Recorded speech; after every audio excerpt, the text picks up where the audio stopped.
Good evening, good evening, good evening. Okay, let me look down, see what I got here. How's everybody doing on this Thursday? I want to play a little music, but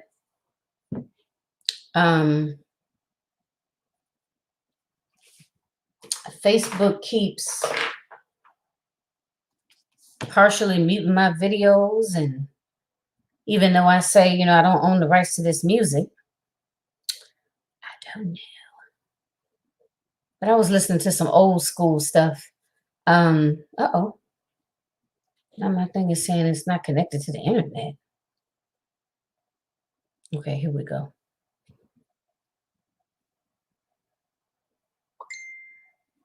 Let me know if you all remember this music. Now, if you're from the Midwest, I'm sure you do. Okay. While I share this out, I used to love to dance to this.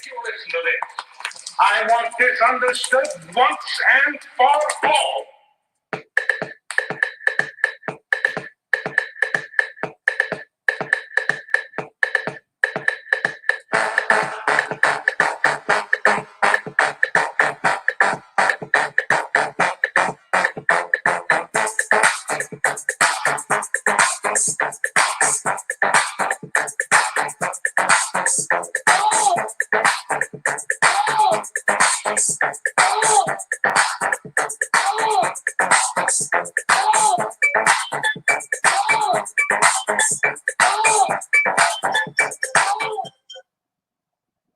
Of course, my husband's calling.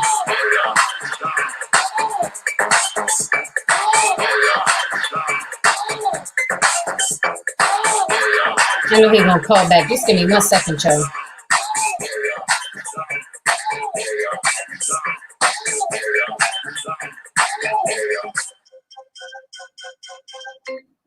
Yes.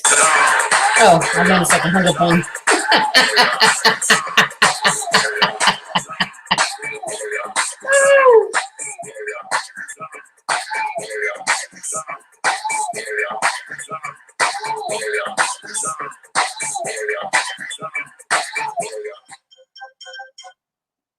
Yes, I'm on live. What's up? Oh, okay. Well, I'm on live now, so I guess just leave your car on the street for the time being, I guess. All right. So, how is everyone doing this evening? Do y'all remember that song? That's "Blow Your House Down." That's like a old house tune from like 1988. And for some reason, I've been like kind of in this mood where I've been listening to a lot of just older music, like a lot of old school rap, old school R&B, and some little bit of old school kind of house music, or at least that's what I've been told it is. When I was younger, I didn't look at it as house music, but my husband, who is from New York, born and raised in the Bronx, the minute he heard it, he was like, "That's house music." I was like, "Okay." All right. Sometimes you don't think about it when that's what you grew up around. So what I wanted to do is, we're just coming off of the Eight Queens Roundtable Quarterly Symposium. It was May 16th, 17th, 18th, and 19th. And it was titled All About the Business. And it was awesome. I want to thank everyone that participated and all of the presenters as well. Without you, of course, couldn't have done it. It's so much appreciated. And I really had a wonderful time working with everyone. And I just want to thank you again. It was, every time I do one, it's so rewarding. I get so much out of it. I learn so much in terms of from the information that I receive, from the presenters, as well as being able to fine tune things. Of course, things that work out well, you want to continue to do it, right? If it's something that didn't work out well, then you change it, you modify it, you switch it up, because you always, as entrepreneurs, we always want to get better, better, better, right? That's the name of the game. So you don't want to keep, doing something the same way and it's not yielding the results that you want, right? You have to be willing to be flexible, learn, take feedback, right? And be able to improve on it, and, to keep going and to just get better and better. And I'm pretty sure that all of you out there that are entrepreneurs, coaches, and consultants, I know you know exactly what I'm talking about, right? So, again, I had an awesome time, and thank you so much to everyone and to those that participated. If in the event that you missed it and you weren't able to participate, and you want to find out how you can, still participate in the future, reach out to me. Send me a instant message. I'm usually pretty good via instant message, or either an email. Okay, so that was one thing I wanted to put out there. Every second and fourth Sunday of the month, I do a Queens Roundtable show where I bring on a different entrepreneur. This upcoming Sunday, the 24th, I am going to be interviewing Tanya, and her full name is Tanya Bain. So she's going to be joining me on the show this Sunday. So at 3 p.m. Eastern Standard Time. So if you can join us, we'd love to have your energy. That way you could ask any questions you have or make any comments, and we can directly, answer them at that time. If in the event that you are unable to participate at that time, then definitely catch the replay and let us know that you are a replay viewer. Okay. So I wanted to put that out there. I'm really looking forward to that. I'm so excited. Every time I bring on a different guest, like I said, I like dealing with people. I'm a people, I like interacting. I like learning about other people, their different experiences. Like, that brings me life, and making those connections. Okay. So wanted to make that announcement. Now, what I'm going to be doing the next maybe couple of shows is just kind of talking a little bit about myself. I have made quite a few new friends, maybe over the last 2 or 3, let's say the last 2 months. And I always like, every now and again, I like to do just transparency in terms of talking a little bit about where I come from, why I do what I do, why it's important to me, and just to be able to give you that backdrop of, basically, like I said, who I am, because we're all a brand, if you will. We all have our own business, but, who is that person behind the realizing your potential, right? And why is realizing your potential important to me? Like, how did it come about? So on and so forth. So I'm going to be talking about different aspects of that. Tonight, I wanted to talk a little bit about, recently did a post, and I talked about, growing up. And let's see if you can relate to me on this. How many of you, I know quite a few people responded to the post, but if you catch this, if you join me live or catch it on the replay, let me know if you feel me on this, if this is something that you can relate to. So coming up, in my era, my generation, it was always pressed, just like beat into me or instilled in me to go to school and get a good education, right? That was always something that my parents stressed. Go to school, get a good education so you could do what? Get a good job, right? So, let me know if you feel me on that. If that's something like when you were coming up, if that was something that was kind of drilled into you in terms of going to school and the importance of going to school, and the connection, obviously, between going to school and actually being able to get a good job. Like, I know, being from here, Michigan, the Midwest in general, whether it's Michigan, whether it's Illinois, like Missouri, Indiana, Wisconsin, right? I know the factories, Ohio. How do I forget Ohio? Did I say Ohio? Somehow I always forget Ohio. I don't know why. But, the factory work, so that was really, really big here. A lot of people worked in the Ford, Ford, Chrysler, GM, right? So coming out of that Like that wasn't necessarily my era, but that was like my parents.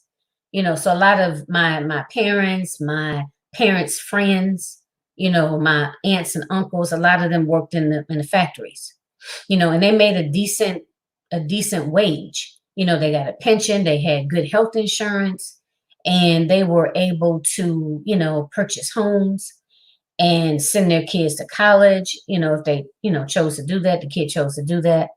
So I know that coming up for me, it was always go to school, go to school. So I did that. Ended up getting my advanced degree in social work. Actually, I got an undergraduate degree in social work, and then I got a graduate degree in social work. I had actually was going to switch over for a minute. I was going to switch to um, Africana studies. And because I remember looking at the application and, doing some research, and I was going to go to Clark Atlanta. And I wanted to go to Clark Atlanta because they had a really good Africana studies program. So at the time, I figured, I would major in that and, do like switch over to like being a professor.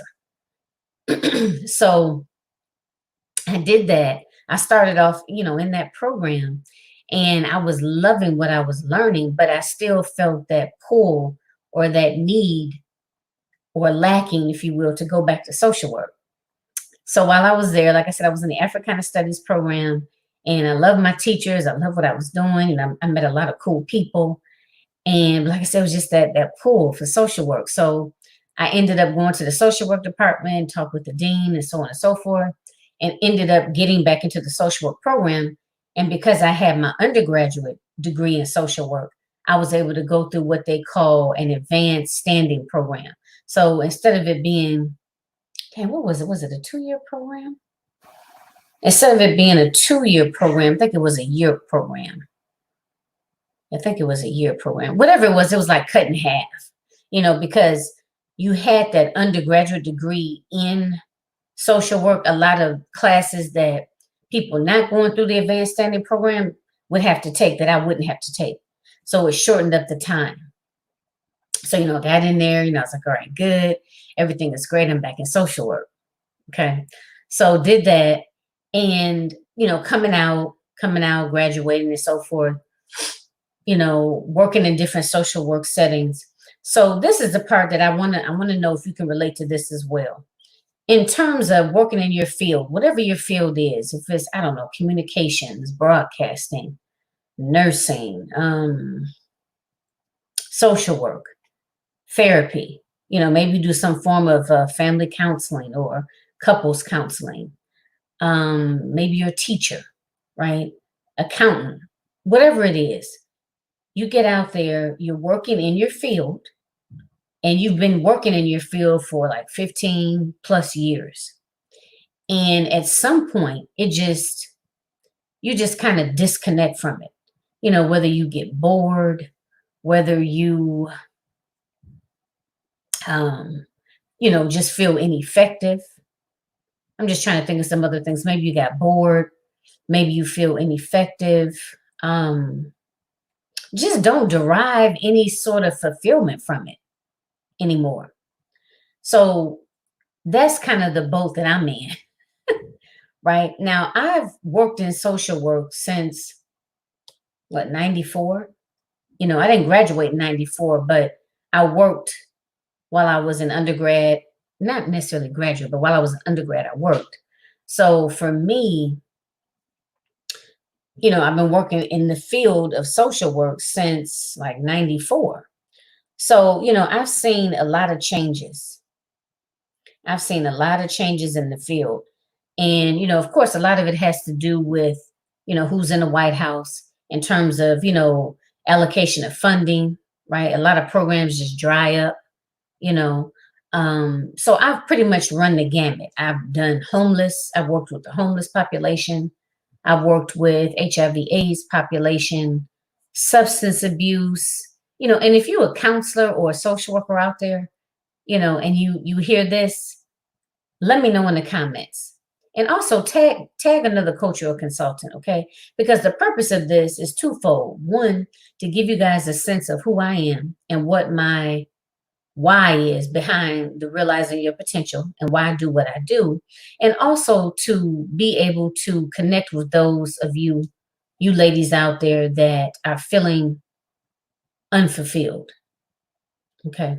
So, like I said, I run the gamut. I did homeless, let me see, HIV, AIDS, substance abuse, mental health, foster care. Um, I'm drawing a blank right now, but I think that pretty much runs the gamut. Foster care, mental health, substance abuse. I did the dual diagnosis, whereas it's substance abuse and mental health all wrapped into one. So I've kind of run the gamut on different, types of social service settings. And what really, I guess what really did it for me was the not feeling effective. And again, it all has to do with different like funding resources and what the different shifts are. Like for example, when I was living in Atlanta, I was serving as a HIV/AIDS. I was a counselor, so I did the education groups and also did the testing. So during that particular time, it was a lot of funding for those types of programs, right? It was a lot of funding for that, for supporting, like for the education piece, for the testing piece, for those that were HIV positive, right? And especially if you were in like some sort of a substance abuse treatment program, because they considered your risk to be higher. So it was even, mandated that you had to provide some sort of HIV/AIDS education, so that's where I came in. And I loved it. But looking back on it, what I really loved about it was working with groups of women and being able to help empower them when it comes to making decisions around sexual relations. You know what I mean? Like actually being able to help educate them. And of course, the more you know, the better you can do, right? Or at least that's the way it should be. Right? The more you know, the better choices you can make. And being able to talk to people and let them answer their questions, no matter how silly it sounds or how embarrassed they were to ask it, giving them the opportunity or the comfort zone, so to speak, for them to be able to ask those questions. And then they feel empowered and they know more and they can make better choices for themselves. So that was the piece that I liked about that, you know, so that was, one thing. But then a few years after that, like being in New York or being in Michigan, it wasn't a lot of HIV/AIDS jobs, counseling jobs at that time. So again, it just depends on like what's going on, at the local, state, and federal, levels in terms of different programs, you know, and even in terms of like healthcare reform, dealing with different insurances, all of that dictates the type of jobs for us as social workers. So for me, it was a lot of changes around what we could do. Like it's almost like there were still needs, there were still gaps, but our hands were tied and there wasn't a whole lot that we can do. And I watched from working in the field from 94 all the way up to now.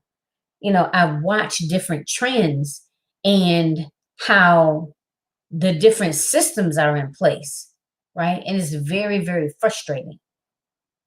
For me as a social worker, very, very frustrating because you see all the gaps, you see all the holes, you see the unrealistic expectations that let's just say the insurance companies or that people that fund you. It could be a particular expectation from Medicaid, and I'm just throwing something out there, but maybe there's an expectation with Medicaid that you have to, I don't know, do this and do that and get them to do this or whatever in a certain amount of time. And a lot of times it's not realistic, so that became very frustrating for me. I mean, I don't know about you, but I don't thrive in situations where I feel powerless. I feel like I'm there to do a job. You're saying I'm there to do the job. You're saying that you want me to do the job, that you have all these expectations of me doing the job, but yet you don't give me the tools to do the job. That's a very disempowering feeling for me. Yeah, I could just show up and just kind of collect a check and just be okay with that, but that's not okay with me. That takes away from the fulfillment of it. So that was something that I ended up running into in my field. So share with me, like I said, whatever your field is, nursing, like I said, maybe you work in finance, some sort of finance, or maybe you're a teacher. Like, just share with me, like how has your profession changed over the years, and how has that led to you opening up your own business, and maybe you've eventually left your full-time job, or you're in the process of planning to leave that full-time job.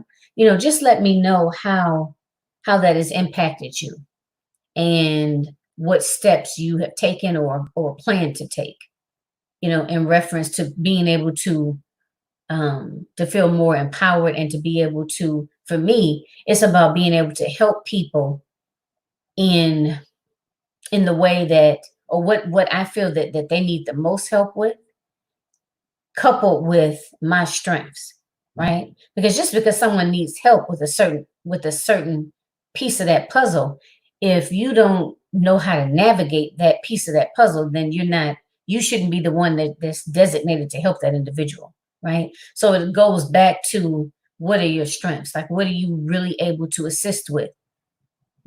What comes natural for you? What are you strong in? Right. So coupled with how people, or over the years, through, talking with different people and finding these commonalities, which one of the commonalities is the low self-esteem and low self-confidence, right? Is usually, oftentimes, at the root, or the foundation. You just got to kind of tear that foundation down and rebuild it. But a lot of times that's at the root of it, right? We're not talking about the cause of it, or what caused it, or what has you know, kept it at bay, so to speak.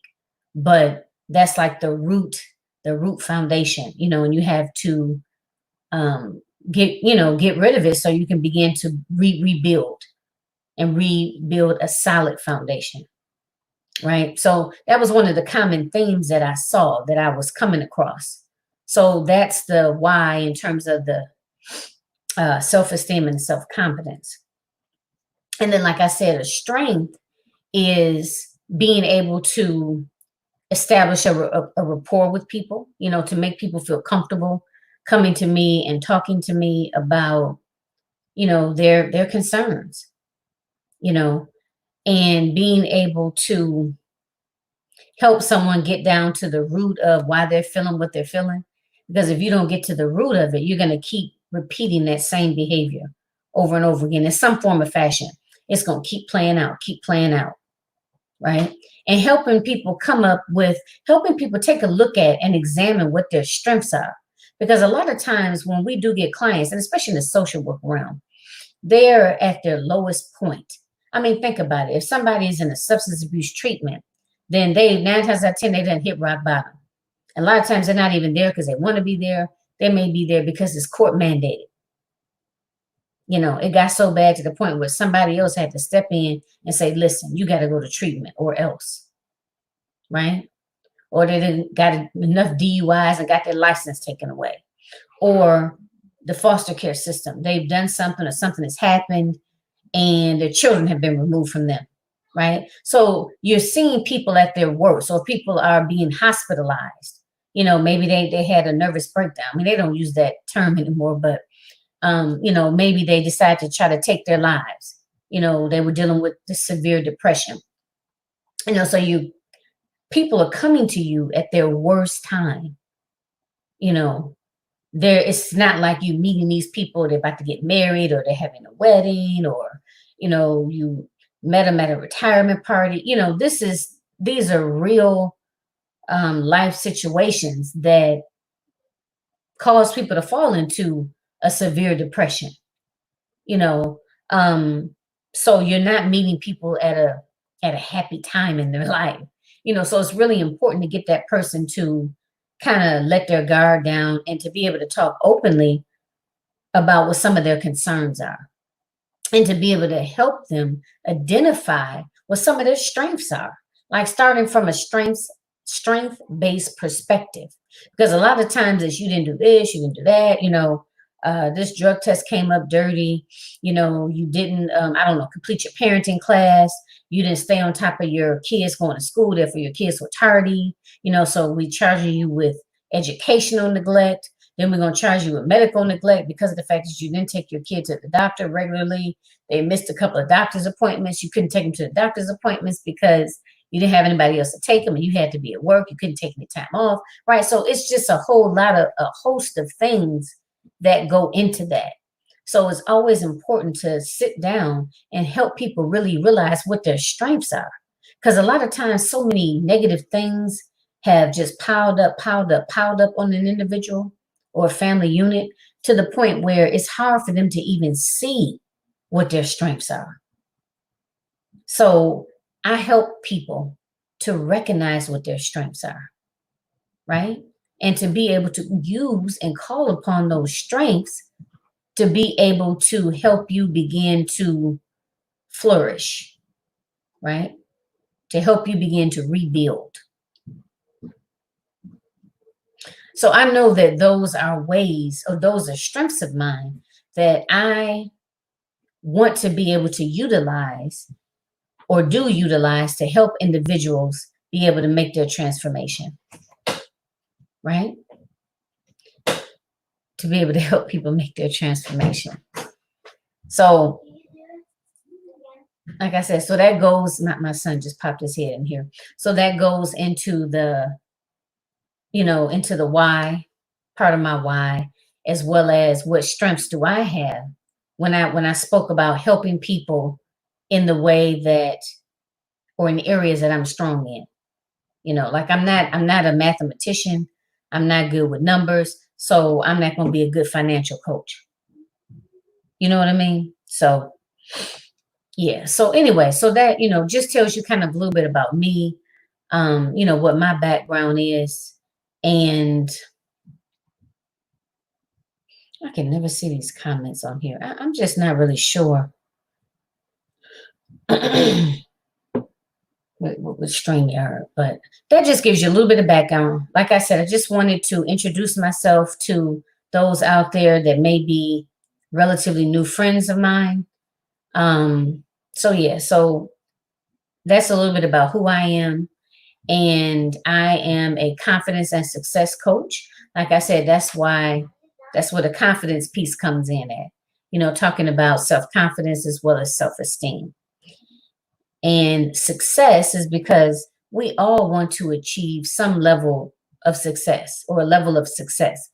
Now, what that looks like for everybody is different, right? But everybody wants to achieve some level of success. So, like I said, so this one, and then I'll talk a little bit more next time about how I began to rebuild my self-esteem and my self-confidence. I'll talk about that next time. So I'm Jacqueline Kabah Harrison. I am a confidence and success coach, and I work specifically with African-American women that have coaching and or consulting businesses. I help them to create effective strategies in which to address negative self-talk and those self-sabotaging behaviors that prevent you from taking your business to the next level, right? They call those negative, all that negative thoughts, negative thought process that basically cause you to be stagnant, cause you to have fear of failure, imposter syndrome, to second guess yourself, to want to compare yourself to other people, all of those type of negative thought processes that go on in our heads. That's what I help women to effectively create strategies in which to deal with those negative thoughts, so they do not hinder your growth and your development. All right, so with that being said, I will leave you all. Have a wonderful evening, and hopefully I will see you again on Sunday at 3 p.m. Eastern Standard Time for A Queen's Roundtable Show with Tanya Bain. All right. Talk to you all again soon.